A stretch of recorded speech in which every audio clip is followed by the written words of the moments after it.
നമസ്കാരം, എൻ്റെ പേര് സ്മിത ഹരിദാസ്. +1 ഫിസിക്സ് ക്ലാസ്സിലേക്ക് സ്വാഗതം. മോഷൻ ഇൻ എ പ്ലെയിൻ എന്ന 4-ാം അധ്യായത്തിന്റെ അവസാനത്തെ തിയറി ക്ലാസ് ആണിന്ന്. പ്ലെയിനിലുള്ള മോഷന്റെ സവിശേഷമായൊരു ഉദാഹരണമാണ് യൂണിഫോം സർക്കുലർ മോഷൻ. ഒരു സർക്കുലർ പാത്തിലൂടെ കോൺസ്റ്റന്റ് സ്പീഡിൽ ചലിക്കുന്ന വസ്തു യൂണിഫോം സർക്കുലർ മോഷനിലാണെന്ന് പറയുന്നു. യൂണിഫോം എന്നുദ്ദേശിക്കുന്നത് സ്പീഡിനെയാണ്. അതായത് speed is uniform through out the motion. ഇവിടെ കാണിച്ചിരിക്കുന്ന ആദ്യത്തെ ഉദാഹരണം നോക്കിക്കോളൂ. ഒരു കുട്ടി ചരടിൽ കല്ല് കെട്ടി ക്ലോക്ക് വൈസ് ഡിറക്ഷനിൽ ചുഴറ്റുകയാണ്. മുകളിൽ നിന്നുള്ള വ്യൂ ആണ് കാണുന്നത്. കല്ല് കറങ്ങുന്നത് ഒരു ഹൊറിസോണ്ടൽ പ്ലെയിനിലാണെന്ന് മനസ്സിലാക്കാലോ. ചരടിന്റെ നീളം r ആണെന്നിരിക്കട്ടെ. അതാണ് റേഡിയസ് ഓഫ് ദി സർക്കിൾ. 3 പോയിന്റുകളിൽ ടാൻജന്റ് വരച്ചിരിക്കുന്നത് കണ്ടോ? വീഡിയോ ക്വാളിറ്റി 720 പിക്സൽ ആക്കി ഫുൾ സ്ക്രീൻ ആയി കാണണേ, അപ്പൊ ശരിക്കും കാണാൻ പറ്റും. നമ്മുടെ ടാൻജന്റിന്റെ ഡിറക്ഷൻ സൂചിപ്പിക്കുന്നത് വെലോസിറ്റിയുടെ ഡിറക്ഷനെയാണ്.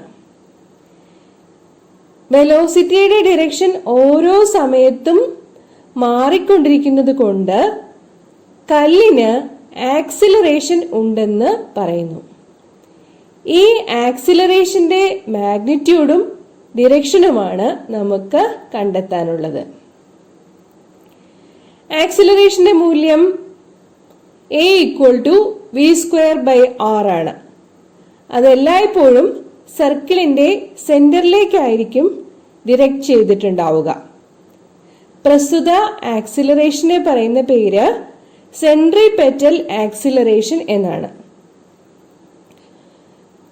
സെൻട്രിപെറ്റൽ ആക്സിലറേഷൻ എന്ന വാക്ക് പ്രൊപ്പോസ് ചെയ്തത് ഐസക് ന്യൂട്ടൺ ആണ്. സെന്റർ സീക്കിംഗ് എന്നർത്ഥമുള്ള ഒരു ഗ്രീക്ക് പദത്തിൽ നിന്നാണ് സെൻട്രിപെറ്റൽ എന്ന വാക്ക് ഉണ്ടായിരിക്കുന്നത്.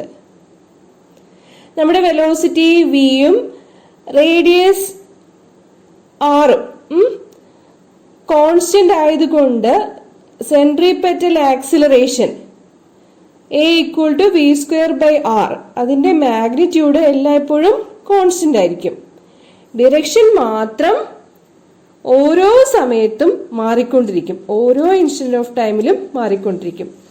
അതുകൊണ്ട് തന്നെ സെൻട്രിപെറ്റൽ ആക്സിലറേഷൻ എന്നത് ഒരു കോൺസ്റ്റന്റ് വെക്റ്റർ അല്ല.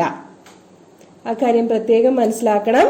സെൻട്രിപെറ്റൽ ആക്സിലറേഷൻ എന്നുള്ളത് ഒരു കോൺസ്റ്റന്റ് വെക്റ്റർ അല്ല. വെക്റ്റർ ആണ്, പക്ഷെ കോൺസ്റ്റന്റ് വെക്റ്റർ അല്ല. ഇനി രണ്ടാമത്തെ കേസ് നോക്കൂ.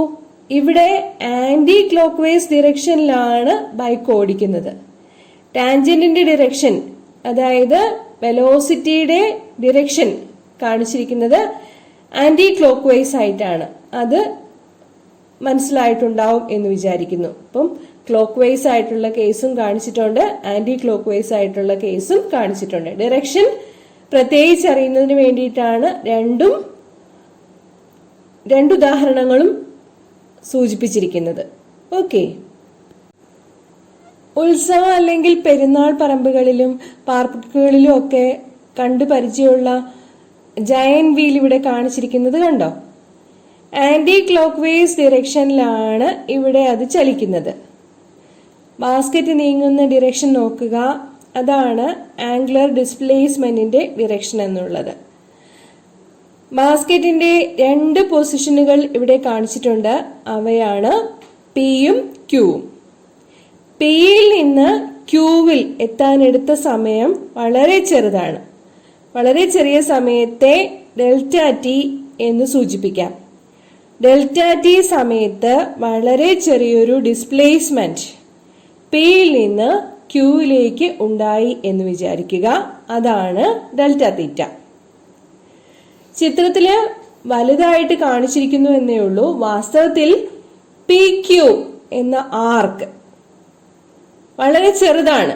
ചിത്രത്തിൽ മനസ്സിലാക്കാനുള്ള എളുപ്പത്തിന് വേണ്ടി വലുതായി വരച്ചിരിക്കുന്നു എന്ന് മാത്രമേ ഉള്ളൂ. പിയും ക്യൂവും അടുത്തടുത്തുള്ള 2 പോയിന്റുകളായതിനാൽ ആർക്ക് പി ക്യൂവിനെ ചിത്രത്തിലുള്ള നേർരേഖാ ദൂരം ഡെൽറ്റ ആർ തന്നെയാണെന്ന് മനസ്സിലാക്കേണ്ടതാണ്. പി ക്യൂവും അടുത്തടുത്തുള്ള പോയിന്റുകളാവുമ്പോഴത്തേക്കും ഈ ആർക്ക് പി ക്യൂ അത്രയ്ക്കൊന്നുമില്ല. അത് പി ക്യൂ എന്നുള്ളത് നേർരേഖാ ദൂരം ഡെൽറ്റ ആർ തന്നെയായിട്ട് വരുന്നതായിരിക്കും. വ്യക്തമാണല്ലോ അല്ലേ? അതായത് ഡെൽറ്റ ടി വളരെ ചെറുതാണെങ്കിൽ, ഡെൽറ്റ തീറ്റ വളരെ ചെറുതാണെങ്കിൽ ഉള്ള കേസാണ് പറഞ്ഞിരിക്കുന്നത്. ആംഗുലർ ഡിസ്പ്ലേസ്മെന്റ് വളരെ ചെറുതായിരിക്കുമ്പോൾ ആർക്ക് പി ക്യൂ എന്നുള്ളത് ഡെൽറ്റ ആറിന് ഇക്വലന്റ് ആയിട്ടായിരിക്കും ഇവിടെ കാണിച്ചിരിക്കുന്നതിൽ നിന്ന് മനസ്സിലാക്കേണ്ടത്. ഓക്കെ, ആംഗുലർ വെലോസിറ്റി എന്നാൽ ആംഗുലർ ഡിസ്പ്ലേസ്മെന്റ് ഡെൽറ്റ തീറ്റയ്ക്ക് സമയത്തിനനുസരിച്ചുണ്ടാകുന്ന മാറ്റമാണ്. We say time rate of change of angular displacement is angular velocity omega. W പോലെ കാണിച്ചിരിക്കുന്ന ഗ്രീക്ക് ആൽഫബറ്റ് അതാണ് ഒമേഗ. ആംഗുലർ ഡിസ്പ്ലേസ്മെന്റിന്റെ യൂണിറ്റ് എന്ന് പറയുന്നത് ഒമേഗയാണ്. നമ്മുടെ angular velocity omega equal to rate of change of angular displacement equal to delta theta by delta T ആണ്. Angular വെലോസിറ്റിയുടെ unit radian per second, rad per second എന്ന് പറയും. ഓക്കെ, ഇനി നമ്മുടെ ജയന്റ് വീലിലേക്ക് തിരിച്ചു വരാം. പി എന്ന പോയിന്റിലുള്ള ബാസ്കറ്റിന്റെ പൊസിഷൻ വെക്റ്റർ വെക്റ്റർ ആർ കൊണ്ട് സൂചിപ്പിച്ചിരിക്കുന്നു. കാണാൻ പറ്റുന്നുണ്ടല്ലോ അല്ലെ? ക്യൂ എന്ന പോയിന്റിലെ ബാസ്കറ്റിന്റെ പൊസിഷൻ വെക്റ്റർ ആർ ഡാഷ് എന്ന് കാണിച്ചിരിക്കുന്നു. ഇവ രണ്ടും പൊസിഷൻ വെക്ടറുകളാണ്. പി എന്ന പൊസിഷനെയും ക്യൂ എന്ന പൊസിഷനെയും സൂചിപ്പിക്കാൻ വേണ്ടിയിട്ടാണ് വെക്ടർ ആർ എന്നും വെക്ടർ ആർ ഡാഷ് എന്നും കാണിച്ചിരിക്കുന്നത്. അവയുടെ മാഗ്നിറ്റ്യൂഡ് എന്ന് പറയുന്നത് റേഡിയസ് ഓഫ് ദി സർക്കിൾ, അതായത് സ്മോളർ ആണ്. പൊസിഷൻ വെക്ടർ ആണ് ആർ ഡാഷ് എന്നും ആർ എന്നും വെക്ടർ ആർ എന്നും വെക്ടർ ആർ ഡാഷ് എന്നും കാണിച്ചിരിക്കുന്നത്. മാഗ്നിറ്റ്യൂഡ് രണ്ടും ഒന്ന് തന്നെയാണ്, അതായത് radius of the circle smaller ആണ്. Okay, angle equal to arc by radius എന്നൊരു റിലേഷൻ ഉണ്ട്. Angle equal to arc by radius. P and q അടുത്തടുത്തുള്ള രണ്ട് പോയിന്റ്സ് ആണെന്ന് പറഞ്ഞല്ലോ. അപ്പോൾ ആർക്ക് പി ക്യൂ എന്നുള്ളത് നേർരേഖാ ദൂരമായിട്ടുള്ള ഡെൽറ്റ ആർ ആയിരിക്കും. ചിത്രത്തിൽ ഡെൽറ്റ ടി സമയത്തുണ്ടായ ആംഗുലർ ഡിസ്പ്ലേസ്മെന്റ് ഡെൽറ്റ തീറ്റ എന്ന് കാണിച്ചിട്ടുണ്ട്. അങ്ങനെയാകുമ്പോൾ angle equal to arc by radius എന്നുള്ള റിലേഷൻഷിപ്പ് എങ്ങനെ മാറും? Delta theta equal to delta R by r എന്നാകും. ഓക്കെ, ഈ ഇക്വേഷനെ ഡെൽറ്റ ടി കൊണ്ട് ഡിവൈഡ് ചെയ്യാം. അങ്ങനെയാകുമ്പോൾ delta theta by delta t equal to delta R by delta t into 1/r എന്ന് എടുക്കാം. പക്ഷെ നമുക്കറിയാം angular velocity omega equal to delta theta by delta T. ആ വാല്യൂ LHS സബ്സ്റ്റിറ്റ്യൂട്ട് ചെയ്ത് കൊടുക്കാം. അതുപോലെ delta R by delta T എന്ന് പറഞ്ഞാൽ rate of change of displacement അതാണ് വരുന്നത്. ആ വാല്യൂ എന്താണ്? വെലോസിറ്റി v ആണ്.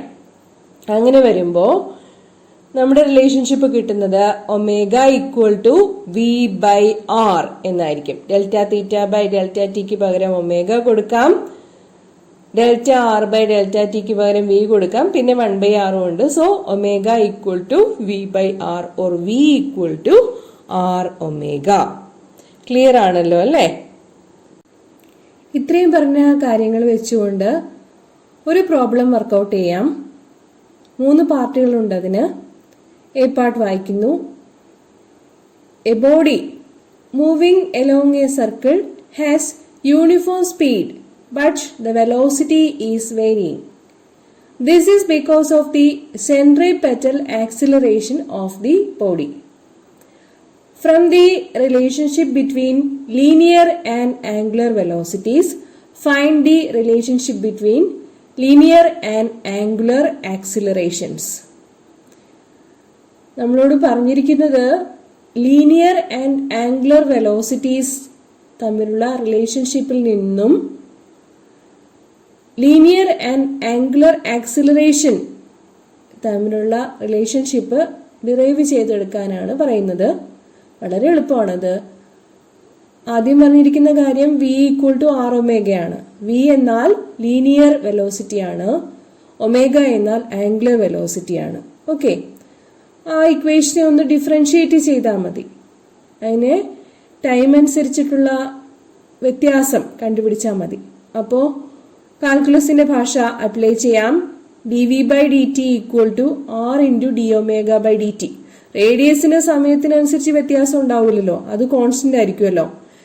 ഇപ്പോൾ ലീനിയർ വെലോസിറ്റി സമയത്തിനനുസരിച്ച് വ്യത്യാസപ്പെടാം, അതുപോലെ ആംഗുലർ വെലോസിറ്റിയും സമയത്തിനനുസരിച്ച് വ്യത്യാസപ്പെടാം. അതുകൊണ്ട് dv/dt equal to r into d omega by d t എന്ന് നമുക്ക് കൊടുക്കാം.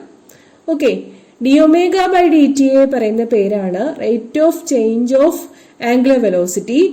അതാണ് ആംഗുലർ ആക്സിലറേഷൻ ആൽഫ എന്ന അക്ഷരം കൊണ്ട് സൂചിപ്പിക്കുന്നത്, ആൽഫ എന്ന ഗ്രീക്ക് ആൽഫബറ്റ് കൊണ്ട് സൂചിപ്പിക്കുന്നത്. dv/dt rate of change of linear velocity, അതിനെയാണ് എന്ത് പറയുക, ലീനിയർ ആക്സിലറേഷൻ എ എന്ന് പറയുന്നത്. So v equal to R omega എന്നുള്ള റിലേഷൻഷിപ്പിന്റെ ടൈം റേറ്റ് ഓഫ് ചേഞ്ച് എടുത്തു കഴിഞ്ഞാൽ നമുക്ക് കിട്ടുന്ന റിലേഷൻഷിപ്പ് എന്നുള്ളത് A equal to R alpha ആയിരിക്കും. എ എന്നുള്ളത് ലീനിയർ ആക്സിലറേഷൻ ആണ്, ആൽഫ എന്നുള്ളത് ആംഗുലർ ആക്സിലറേഷൻ ആണ്. ഓക്കെ, ഈ പ്രോബ്ലത്തിന്റെ ബി പാർട്ടും സി പാർട്ടും കൂടി നോക്കാം. B part, find the angular velocities of the minute and second hands of a clock. Minute ഹാൻഡിന്റെയും സെക്കൻഡ് ഹാൻഡിന്റെയും ആംഗുലർ വെലോസിറ്റി കണ്ടുപിടിക്കാനാണ് ചോദ്യം. Angular velocity omega equal to 2π/t എന്നുള്ള ഒരു റിലേഷൻഷിപ്പ് ഉണ്ട്. ടി എന്നുള്ളത് ടൈം പീരീഡ് ആണ്. മിനിറ്റ് ഹാൻഡ് ആവുമ്പോഴേക്കും ടൈം എന്നുള്ളത് 60 മിനിറ്റ് ആണ്, അതിനെ സെക്കൻഡ് ആക്കണം. അങ്ങനെയാകുമ്പോൾ ഒമേഗ ഈക്വൽ ടു 2π/t എന്നുള്ളതിൽ സബ്സ്റ്റിറ്റ്യൂട്ട് ചെയ്ത് കൊടുത്താൽ നമുക്ക് കിട്ടുന്ന ഉത്തരം 0.0017 റേഡിയൻ പെർ സെക്കൻഡ് എന്നായിരിക്കും. മിനിറ്റ് ഹാൻഡിന്റെ ആംഗുലർ വെലോസിറ്റിയുടെ വാല്യൂ ആണത്.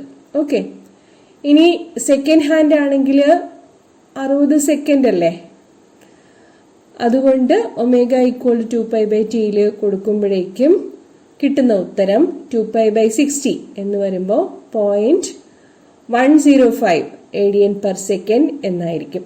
ക്ലിയർ? സി പാർട്ട് കൂടി നോക്കാം.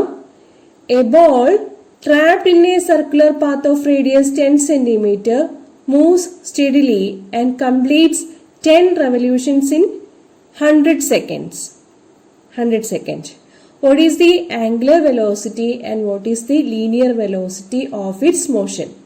Is the acceleration vector a constant vector? എന്നാണ് ചോദ്യം.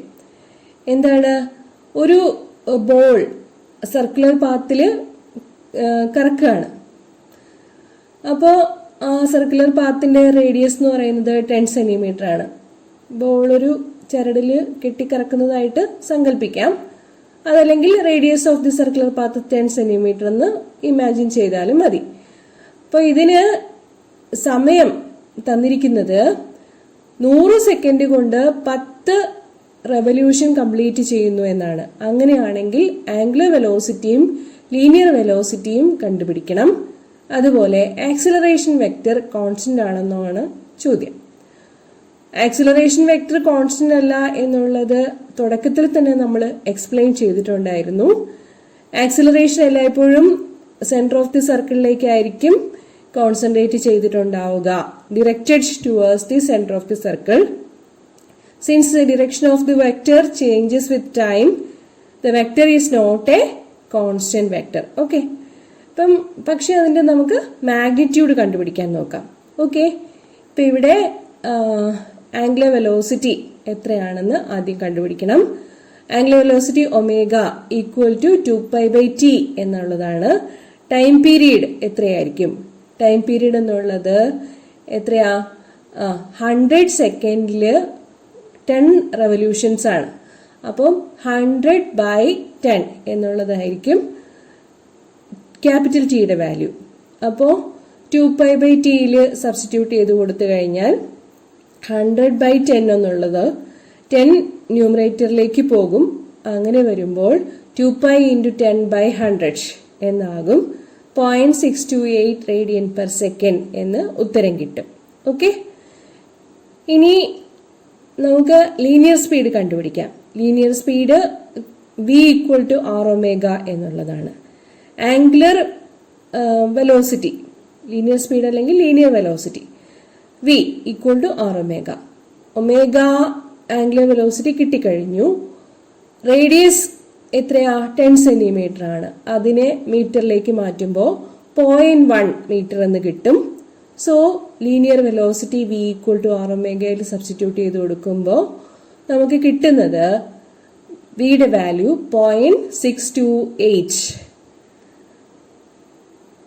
0.628 × 0.1 എന്ന് പറയുമ്പോൾ ഇവിടെ ഒരു ചെറിയ കറക്ഷൻ ഉണ്ട്. 0.0628 മീറ്റർ പെർ സെക്കൻഡ് എന്നായിരിക്കും. ഓക്കെ, ഇനി ആക്സിലറേഷന്റെ മാഗ്നിറ്റ്യൂഡ് കണ്ടുപിടിക്കണം. അതായത് സെൻട്രിപെറ്റൽ ആക്സിലറേഷന്റെ മാഗ്നിറ്റ്യൂഡ് കണ്ടുപിടിക്കണം. a ഈക്വൽ ടു ω² എന്നുള്ള റിലേഷൻഷിപ്പ് ഇവിടെ അപ്ലൈ ചെയ്യാം. a ഈക്വൽ ടു ω² എന്നുള്ളതിൽ ഒമേഗയുടെ വാല്യൂ നമുക്ക് അറിയാവുന്നതാണ്. അത് കൊടുത്തു കഴിയുമ്പോഴേക്കും കിട്ടുക ഏകദേശം എത്രയായിരിക്കും? 0.039 മീറ്റർ പെർ സെക്കൻഡ് സ്ക്വയർ എന്നായിരിക്കും. അതൊരു കോൺസ്റ്റന്റ് വാല്യൂ ആണ്. ഓക്കെ, അപ്പോൾ ഇതുപോലെയൊക്കെ പ്രോബ്ലംസ് എക്സാമിന് ചോദിക്കാം. സിമ്പിൾ ആയിരിക്കും. ഒമേഗ ഈക്വൽ 2π/t എന്നുള്ള റിലേഷൻഷിപ്പ് പറഞ്ഞു കഴിഞ്ഞാൽ ആംഗുലർ വെലോസിറ്റിയുടെ ഇക്വേഷൻസ് ചെയ്യാൻ പറ്റും. അതുപോലെ a equal to v²/r, v²/r എന്നുള്ളത് ω²r എന്നും എഴുതാവുന്നതാണ്. അങ്ങനെയാകുമ്പോൾ നമുക്ക് ആക്സിലറേഷന്റെ വാല്യൂ കണ്ടുപിടിക്കാം. ആംഗുലർ ആക്സിലറേഷന്റെ വാല്യൂ കണ്ടുപിടിക്കാൻ പറ്റും. ലീനിയർ വെലോസിറ്റിയും ആംഗുലർ വെലോസിറ്റിയും തമ്മിലുള്ള relationship v equal to r omega എന്നുള്ളതാണ്. ഓക്കെ, സോ ബാക്കിയുള്ള കാര്യങ്ങൾ പ്രധാനമായിട്ടും പ്രോബ്ലംസ് മറ്റൊരു ക്ലാസ്സിൽ കാണാം. നന്ദി, നമസ്കാരം.